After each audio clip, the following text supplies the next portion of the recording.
Om Shanti. Good morning.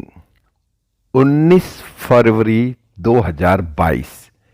मीठे मीठे बाबा के मीठे मीठे प्यारे प्यारे महावाक्य हम मीठे मीठे प्यारे प्यारे बच्चों के लिए। आज बाबा कहते, मीठे बच्चे जी बाबा, सदा इसी नशे में रहो कि ज्ञान सागर बाप ने ज्ञान देकर हमें स्वदर्शन चक्रधारी त्रिकालदर्शी बनाया है। हम हैं ब्रह्मावंशी ब्राह्मण। मीठे बच्चे सदा इसी नशे में रहो कि ज्ञान सागर बाप ने ज्ञान देकर हमें स्वदर्शन चक्रधारी त्रिकालदर्शी बनाया है। हम हैं ब्रह्मावंशी ब्राह्मण। आज बाबा ने प्रश्न पूछा, तुम बच्चे ब्राह्मण बनते ही पद्मा पदम भाग्यशाली बन जाते हो, कैसे? तुम बच्चे ब्राह्मण बनते ही पद्मा पदम भाग्यशाली बन जाते हो, कैसे? ब्राह्मण बनना अर्थात सेकंड में जीवन मुक्ति प्राप्त करना।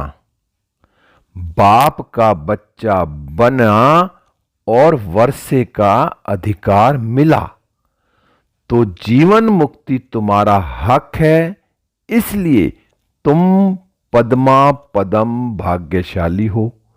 बाकी इस मृत्यु लोक में तो कोई सौभाग्यशाली भी नहीं, अकाले मृत्यु होता रहता है।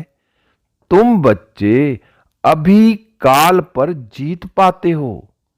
तुम्हें त्रिकालदर्शी पने का भी ज्ञान है। शिव बाबा 21 जन्मों के लिए तुम्हारी झोली भर रहे हैं।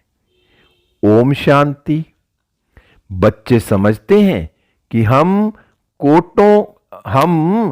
कांटों से फूल बन रहे हैं, अर्थात मनुष्य से देवता बन रहे हैं।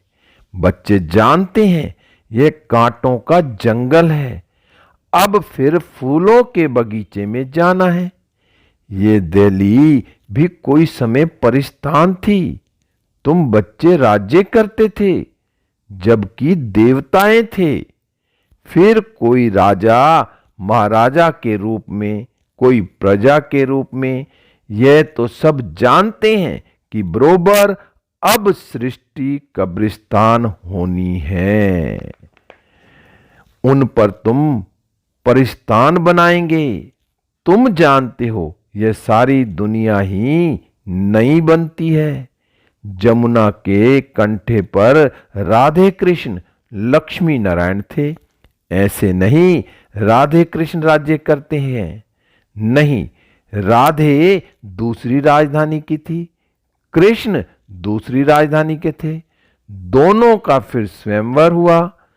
स्वयंवर के बाद फिर यही लक्ष्मी नारायण बनते हैं। फिर इसी परिस्थान में जमुना के कंठे पर राज्य करते हैं। यह गद्दी बहुत पुरानी है, आदि सनातन देवी देवताओं की गद्दी बनती आई है, परंतु इन बातों को सिर्फ तुम बच्चे ही जानते हो। तुम ही अपना परिस्थान बना रहे हो। राजधानी स्थापन हो रही है, कैसे? योग बल से। देवी देवताओं की राजधानी लड़ाई से नहीं स्थापन हुई थी।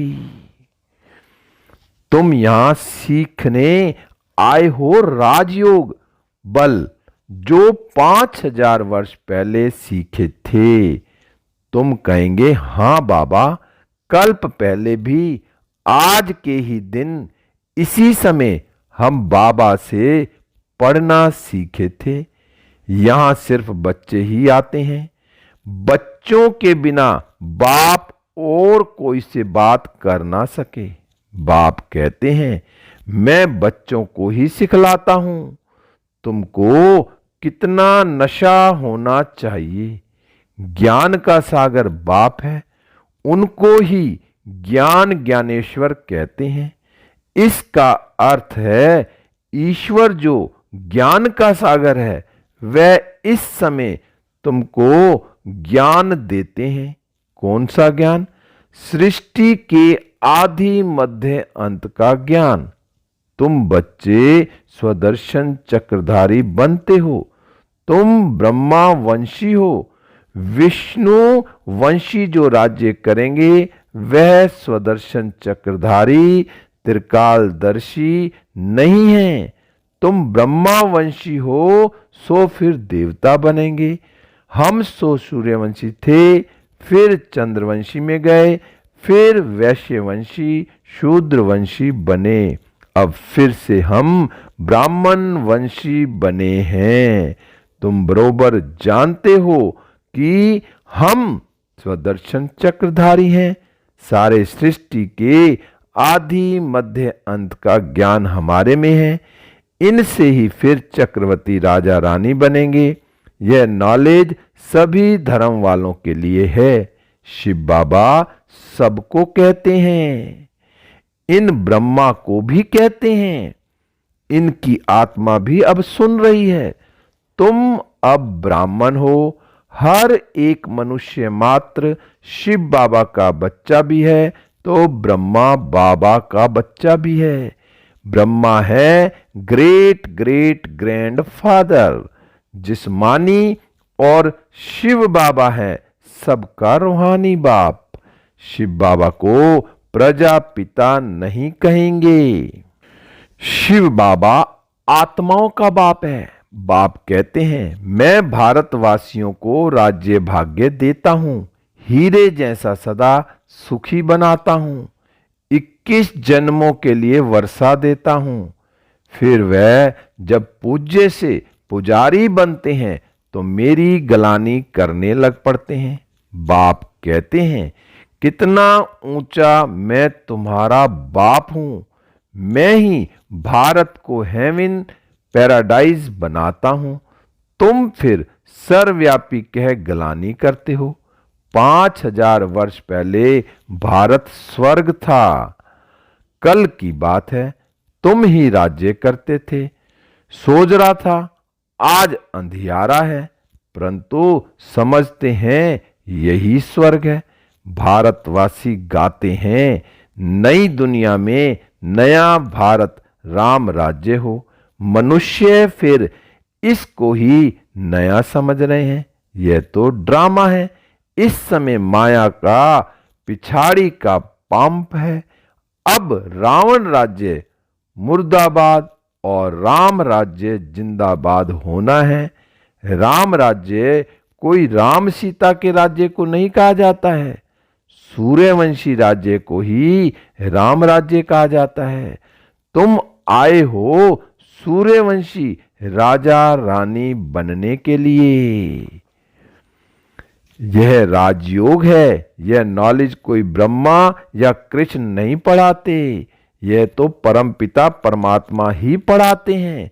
पतित पावन वह बाप है, सारे विश्व को हेवन बनाने वाला, सुख शांति देने वाला। यह भारत पहले सुख धाम था, आते तो सब शांति धाम से हैं। अहम आत्मा पहले शांति धाम में रहने वाली है। आत्मा सो परमात्मा नहीं है। अहम आत्मा सूर्यवंशी थे, फिर क्षत्रिय वैश्य शूद्र बने, अब फिर ब्राह्मण वंश में आए हैं। यह चक्र अर्थात बाजोली का खेल है। पहले पहले है चोटी ब्राह्मण, फिर क्षत्रिय। टोटल 84 जन्म भोगने पड़ते हैं। बच्चे इसमें मूंझने की कोई बात नहीं है।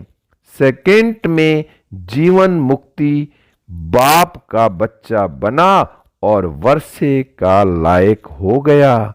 मां के गर्भ से निकला और वर्षा लिया। यह भी सेकंड की बात है।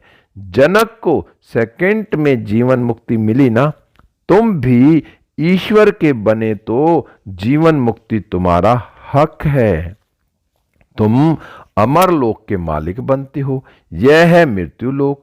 तुमसे सौभाग्यशाली और कोई है नहीं। यहां तो अकाले मृत्यु हो जाता है। अब तुम काल पर विजय पाते हो। बाप कालों का काल है, तो उस बाप से तुमको कितना वर्षा मिलता है। तुम्हें सभी धर्मों को भी जानना चाहिए, इसलिए यह चित्र बनाए हैं। यह पाठशाला है। कौन पढ़ाते हैं? भगवानुवाच, कृष्ण नहीं पढ़ाते। ज्ञान का सागर कृष्ण नहीं है, वह तो परम पिता परमात्मा है। वही तुमको ज्ञान दे रहे हैं। तुम हो ज्ञान गंगाएं। देवताओं में तो यह ज्ञान होता ही नहीं। तुम ब्राह्मणों में ही यह ज्ञान है, त्रिकालदर्शी पने का। तुम ही इस समय यह ज्ञान सीखकर वर्षा पाते हो। राजयोग सीख स्वर्ग के राजा रानी बनते हो। तुम जानते हो हम बाबा द्वारा काल पर जीत पाएंगे। वहां तुमको साक्षात्कार होगा तो यह पुराना शरीर छोड़ जाकर छोटा बच्चा बनेंगे। सर्प का मिसाल, यह सब मिसाल तुम्हारे लिए ही हैं। यही भारत पहले शिवालय था। चैतन्य देवी देवताओं का राज्य था, जिनके मंदिर बनाए हुए हैं। शिव बाबा आकर शिवालय बनाते हैं, रावण फिर वैशाल्य बनाते हैं। बड़े बड़े विद्वान पंडित यह नहीं जानते कि रावण क्या चीज है। तुम जानते हो रावण का आधा कल्प राज्य चलता है। दिल्ली पर पहले गॉड गॉडेज लक्ष्मी नारायण का राज्य था। कहते भी हैं क्राइस्ट से 3000 वर्ष पहले भारत हेवन था, परंतु फिर भूल गए हैं। कोई मरता है तो कहते हैं स्वर्गवासी हुआ, मुख मीठा कर देते हैं। जब भारत स्वर्ग था तो पुनर्जन्म भी स्वर्ग में होता था। अब भारत नरक है तो पुनर्जन्म भी नरक में लेते हैं। बाप कहते हैं बच्चे तुमको याद है ना, बच्चे तुम्हें याद है, कल्प कल्प में आकर तुमको स्वर्ग का मालिक बनाता हूं। तुम पतित से पावन बन रहे हो। यह काम एक ही बाप का है। बच्चों की बुद्धि में है ऊंचे ते ऊंचा शिव बाबा। इस ब्रह्मा द्वारा बैठ सभी वेद शास्त्रों का सार समझाते हैं। भक्ति मार्ग में तो मनुष्य खर्चा करते करते कोड़ी मिसल बन गए हैं। बाप कहते हैं मैंने तुम बच्चों को हीरे ज्वारात के महल बनाकर दिए, फिर तो तुमको नीचे उतरना ही था। कला कमती होनी ही थी। उस समय कोई ऊपर चढ़ ना सके, क्योंकि है ही गिरती कला का समय। इस समय तुम सबसे ऊंच ईश्वरीय औलाद हो, फिर देवता क्षत्रिय बनना ही है। कितना भी कोई दान पुण्य करे, भक्ति मार्ग में खर्चा करते करते कला उतरनी ही है। बाबा भी बच्चों से पूछते हैं मैंने तुमको कितना साहूकार बनाया था, तुमने सारा धन कहां किया? बच्चे कहते बाबा आपके ही मंदिर बनाए।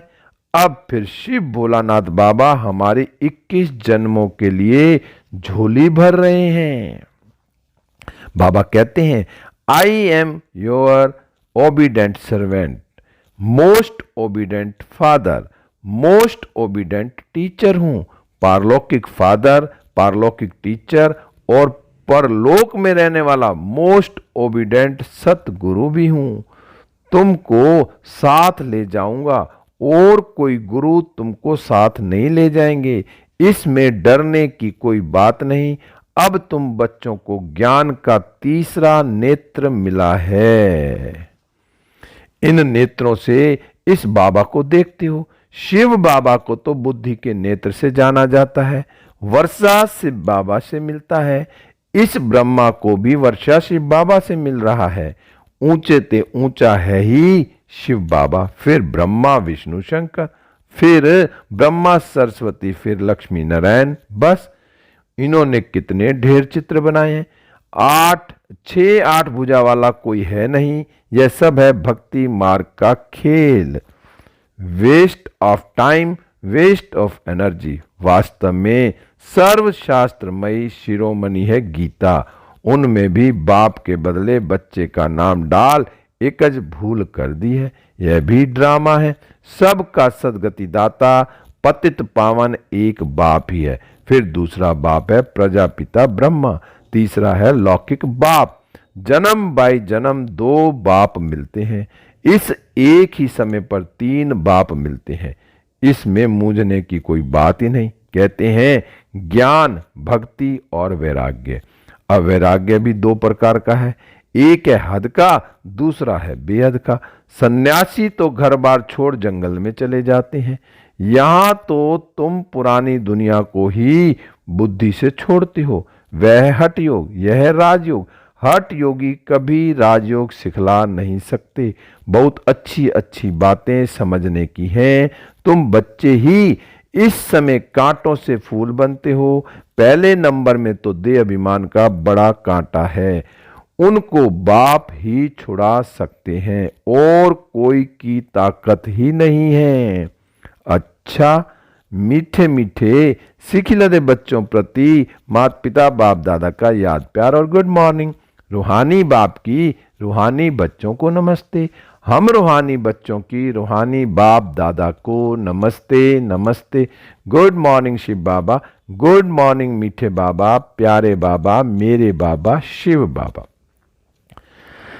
धारणा के लिए मुख्य सार है नंबर 1, इस पुरानी दुनिया को बुद्धि से भूल बेहद का वैरागी बनना है। देह अभिमान के भूत को निकाल देना है। नंबर 2, बाप समान ओबीडेंट बन सेवा करनी है। आप समान बनाना है। किसी भी बात में मूंझना नहीं है। आज बाबा ने वरदान दिया। बाबा का हाथ सिर पर अनुभव करते हैं और वरदान को अपने अंदर समा लेते हैं। बाबा ने कहा, परमात्म प्यार के आधार पर दुख की दुनिया को भूलने वाले सुख शांति संपन्न भव। परमात्म प्यार के आधार पर दुख की दुनिया को भूलने वाले सुख शांति संपन्न भव। विस्तार है, परमात्म प्यार ऐसा सुखदाई है जो उसमें यदि खो जाओ तो यह दुख की दुनिया भूल जाएगी। इस जीवन में जो चाहिए वो सर्व कामनाएं पूर्ण कर देना, यही तो परमात्म प्यार की निशानी है। बाप सुख शांति क्या देता, लेकिन उसका भंडार बना देता है।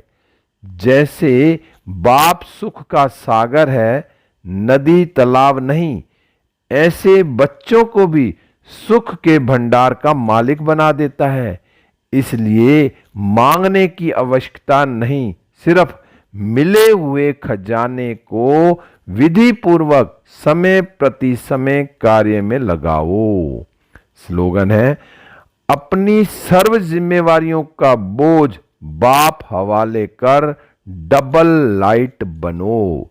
अपनी सर्व जिम्मेवारियों का बोझ बाप हवाले कर डबल लाइट बनो। आज मातेश्वरी जी के अनमोल महावाक्य हैं, जिनका हेडिंग है, निराकार परमात्मा की अपनी साकार ब्रह्मा तन में प्रवेश होने की विचित्र तरकीब युक्ति। निराकार परमात्मा की अपनी साकार ब्रह्मा तन में प्रवेश होने की विचित्र तरकीब युक्ति। देखो, मम्मा ने कहा, देखो परमात्मा ने यह अपनी तरकीब रची है, अर्थात अपना साकार तन मुकर्रर किया है, जिस प्रकृति का आधार ले आता है। नहीं तो हम साकार मनुष्य आत्माएं निराकार की गोद में कैसे बैठ सकें। इसलिए परमात्मा कहते हैं, साकार रूप में आए तुम मेरी गोद लो। इसमें कुछ देने की बात नहीं है, सिर्फ 5 विकार जिन्होंने तुमको दुखी अशांत बनाया, उन्हों का संन्यास कर और मुझ परमात्मा को निरंतर याद करो। मनसा वाचा कर्मणा मेरे डायरेक्शन पर चलो तो मैं तेरे पापों को दग्ध करूंगा और परम धाम में ले चलूंगा। यह है परमात्मा की हम आत्माओं से प्रतिज्ञा। अब उनके फरमान को फॉलो करना है। सिर्फ माँ बाप कहने मात्र ही नहीं चाहिए, परंतु उनका संपूर्ण हो जाने से संपूर्ण प्राप्ति होती है। थोड़ा संबंध जोड़ेंगे तो थोड़ा मिलेगा। अब जो बाप का धंधा वही बच्चों का धंधा है। यहाँ फारकती की कोई बात नहीं। यहाँ तो 21 पीढ़ी तक उस प्रॉपर्टी को भोगना है। अब इतना जानना है कि इनसे ज्यादा कोई अथॉरिटी नहीं है। तभी तो कहता हूं, मैं जो हूं, जैसा हूं, उस रूप से हमें याद करो। अब बाबा ने अपनी फर्ज अदाई पालन की और बच्चों को अपनी फर्ज अदाई करनी है। यह विकारी यूनिटी अर्थात विकारी कुल की लोक लाज मर्यादा तो जन्म जन्मांतर पालन करते आए हो, उनसे तो और ही कर्म बंधन बना। अभी तो पारलौकिक मर्यादा अर्थात परमात्मा के साथ अलौकिक कार्य में मदद करना। हमारा संबंध अभी हाईएस्ट अथॉरिटी से हुआ है। हम उस बख्तावर की संतान हैं। वो आकर साकार तन द्वारा हमें नॉलेज दे रहे हैं, तो क्यों ना विद ऑनर्स पास हो जाएं। हर एक के पुरुषार्थ से पता पड़ता है कि यह बख्तावर है या नहीं। अगर कोई परमात्मा की गोद लेकर दाव लगाए कि हम उनके बच्चे वारिस हैं, फिर जाए फारकती दे देवे, तो ऐसे बच्चों को भस्मासुर कहेंगे ना। चढ़े तो ऊंच पद, गिरे तो भस्मासुर हो पड़ते हैं। अब यह याद रखना किसके साथ हमारा संबंध है, जिस संबंध में आने के लिए खुद देवताएं भी इच्छा करते हैं। अच्छा, ओम शांति। मीठे बच्चे सदा इसी नशे में रहो कि ज्ञान सागर बाप ने ज्ञान देकर हमें स्वदर्शन चक्रधारी त्रिकालदर्शी बनाया है। हम हैं ब्रह्मा वंशी ब्राह्मण। ओम शांति, ओम शांति, ओम शांति।